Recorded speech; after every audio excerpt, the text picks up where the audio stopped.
ಯಾರೇ ಅಡಿಕೆ ತೋಟ ಇರೋರು ಒಂದು 4 ಮ್ಯಾನೇಜ್ಮೆಂಟು ಒಂದು ನೀಟಾಗಿ ಕಲ್ತ್ಕೊಳ್ಳಿ. ಒಂದು ವಾಟರ್ ಮ್ಯಾನೇಜ್ಮೆಂಟು, ಒಂದು ಫರ್ಟಿಲೈಸರ್ ಮ್ಯಾನೇಜ್ಮೆಂಟು, ಮತ್ತು most important fertiliser management 16 nutrient ಇರೋ ಒಂದು ಗೊಬ್ಬರಗಳು ಕೊಡಬೇಕಾಗುತ್ತೆ.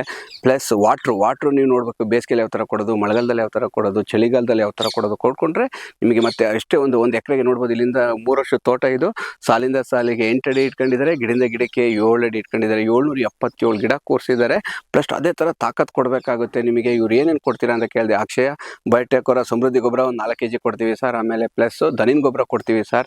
ಆಮೇಲೆ ಕುರಿ ಗೊಬ್ಬರ ಕೊಡ್ತೀವಿ. ಆಮೇಲೆ ಒಂದು ಬೇವಿನ ಹಿಂಡಿನೂ ಕೊಡ್ತೀವಿ. ಇಷ್ಟೆಲ್ಲ ಕೊಟ್ಟರೆ ನಿಮಗೆ ಈ ಥರ ಒಂದು ತಾಕತ್ತಾಗಿ 3 ವರ್ಷಕ್ಕೆ ಒಂದೊಂದು ಮರ ಹೊಂಬಳೆಗಳು ಸ್ಟಾರ್ಟ್ ಆಗಿದೆ, 4 ವರ್ಷಕ್ಕೆ ಒಂದು ಫಸಲುಗಳು ಸ್ಟಾರ್ಟ್ ಆಗುತ್ತೆ. ಈ ಥರ ಒಂದು ಸಕ್ಸಸ್ ಆಗಬೇಕು ಅಂತಂದರೆ ನೀವು ಭೂಮಿಗೆ ಮಣ್ಣಿಗೆ ಒಂದು ತಾಕತ್ತು ಕೊಡಬೇಕಾಗುತ್ತೆ ಅಂತ ಹೇಳಿ ಇದು ಸಮೃದ್ಧಿ ಗೊಬ್ಬರ ಬಂದು FCO 1985 ಆ್ಯಕ್ಟ್ ಪ್ರಕಾರ ಆಗಿದೆ.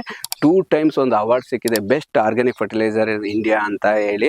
ಆಮೇಲೆ ಪ್ಲಸ್ ನಿಮಗೆ ಒಂದು ಲ್ಯಾಬ್ ರಿಪೋರ್ಟು ಕೊಡ್ತಾರೆ. 16 ಥರ ನ್ಯೂಟ್ರಿಯೆಂಟ್ ಇರ್ಬೋದು, ನಿಮಗೆ ಒಂದು ಲ್ಯಾಬ್ ರಿಪೋರ್ಟು ಸಿಗುತ್ತೆ. ನ್ಯೂಟ್ರಿಯೆಂಟ್ಗಳು ನಿಮಗೆ NPK ಇರ್ಬೋದು, ಆಮೇಲೆ ಲಘು ಪೋಷಕಾಂಶಗಳು, ಮೈಕ್ರೋನ್ಯೂಟ್ರಿಯೆಂಟ್ ಎಲ್ಲ ಥರದ್ದು ಒಂದು ಲ್ಯಾಬ್ ರಿಪೋರ್ಟು ಸಿಗುತ್ತೆ. ಒಂದು 16 ಥರ ಒಂದು ಪೋಷಕಾಂಶಗಳು, ಪ್ರತಿಯೊಂದು ಗಿಡಕ್ಕೂ ಒಂದು 16 ಥರ ಪೋಷಕಾಂಶಗಳು ಆಗುತ್ತೆ. ನಿಮಗೆ ಜಾಸ್ತಿ ಇನ್ಫಾರ್ಮೇಷನ್ ಆಗಬೇಕು ಅಂದರೆ ಒಂದು ಸಮೃದ್ಧಿ ಫರ್ಟಿಲೈಸರ್ನ ಈ ಕೆಳಗಡೆಯಿಂದ ಬರ್ತಾರೆ ನಂಬರ್ಗೆ ಕಾಂಟ್ಯಾಕ್ಟ್ ಮಾಡಿ.